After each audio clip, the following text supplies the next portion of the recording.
വന്നിട്ട്, പോയിട്ട്, ഭക്ഷണം കഴിച്ചിട്ട്, പഠിച്ചിട്ട്, പഠിപ്പിച്ചിട്ട് എന്നൊക്കെ പറയാറുണ്ടോ? ഉണ്ട്.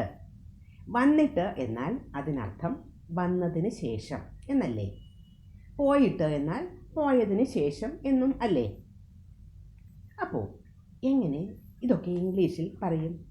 വളരെ വളരെ ഈസിയാണ്. ആഫ്റ്റർ എന്ന ഒരു വേർഡ് കേട്ടിട്ടില്ലേ? ആഫ്റ്റർ എന്നാൽ ശേഷം, അതിന് ശേഷം എന്നൊക്കെയാണ് മീനിങ്. അപ്പോൾ ആഫ്റ്റർ എന്ന പ്രെപ്പോസിഷൻ നമുക്ക് ഇവിടെ ഉപയോഗിക്കാം. ആഫ്റ്റർ ഗോയിങ് എന്നാൽ പോയതിന് ശേഷം. ആഫ്റ്റർ കമ്മിങ് എന്നാൽ വന്നതിന് ശേഷം. ആഫ്റ്റർ കുക്കിംഗ് എന്നാൽ പാചകം ചെയ്തതിന് ശേഷം. കുക്ക് എന്നാൽ പാചകം ചെയ്യുക. ആഫ്റ്റർ എന്ന വേർഡ് കഴിഞ്ഞ് നമുക്ക് ഉപയോഗിക്കേണ്ടത് വേർബിൻ്റെ ING ഫോം ആണ്. ഇവിടെ നമ്മൾ ഉപയോഗിച്ചത് കമ്മിങ്, കുക്കിംഗ്, ഗോയിങ് എന്നൊക്കെയാണ്. ഇതൊക്കെ വേർബിൻ്റെ ING ഫോമാണ്. കം എന്ന വേർബിൻ്റെ കൂടെ ING ചേർത്താൽ കമ്മിങ് ആയി. ഗോ എന്നതിൻ്റെ കൂടെ ING ചേർത്താൽ ഗോയിങ്.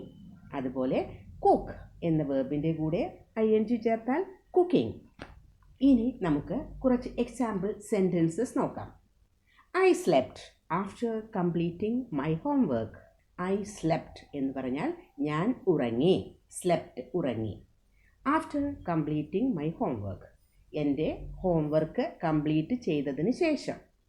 ആഫ്റ്റർ കഴിഞ്ഞ് ഉപയോഗിച്ചിരിക്കുന്നത് completing ING form of complete. എൻ്റെ ഹോംവർക്ക് കംപ്ലീറ്റ് ചെയ്തതിന് ശേഷം ഞാൻ ഉറങ്ങി എന്നാണ് ആ സെൻറ്റൻസിൻ്റെ മീനിങ്.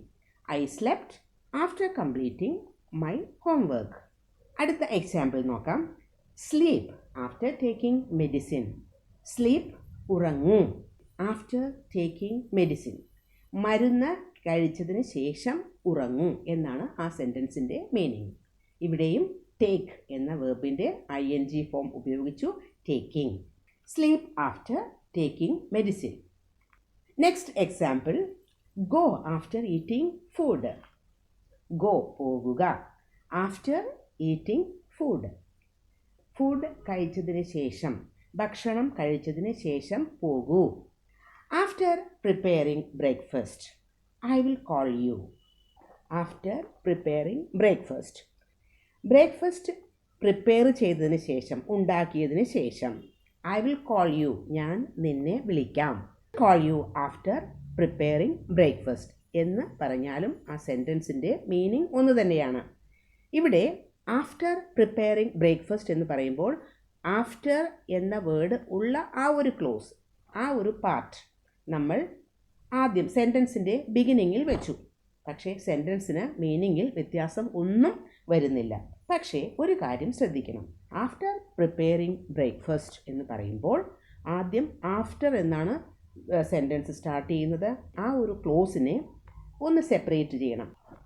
ഒരു കോമ ഇട്ട് സെപ്പറേറ്റ് ചെയ്യണം. ആഫ്റ്റർ പ്രിപ്പയറിംഗ് ബ്രേക്ക്ഫാസ്റ്റ് എന്ന് കഴിഞ്ഞ് ഒരു കോമ ആവശ്യമാണ്. ഇത് കഴിഞ്ഞ് ഐ വിൽ കോൾ യു എന്ന് എഴുതാം. ഇനി I will call you after preparing breakfast എന്നാണെങ്കിൽ കോമ ആവശ്യമില്ല. അപ്പോൾ after preparing breakfast I will call you എന്ന് പറഞ്ഞാലും I will call you after preparing breakfast എന്ന് പറഞ്ഞാലും രണ്ടും മീനിങ് സെയിം തന്നെയാണ്. ഇനി കൂടുതൽ എക്സാമ്പിൾസ് വേണ്ടല്ലോ. After plus ING form of the verb അതിൻ്റെ ഉപയോഗം പഠിച്ചില്ലേ?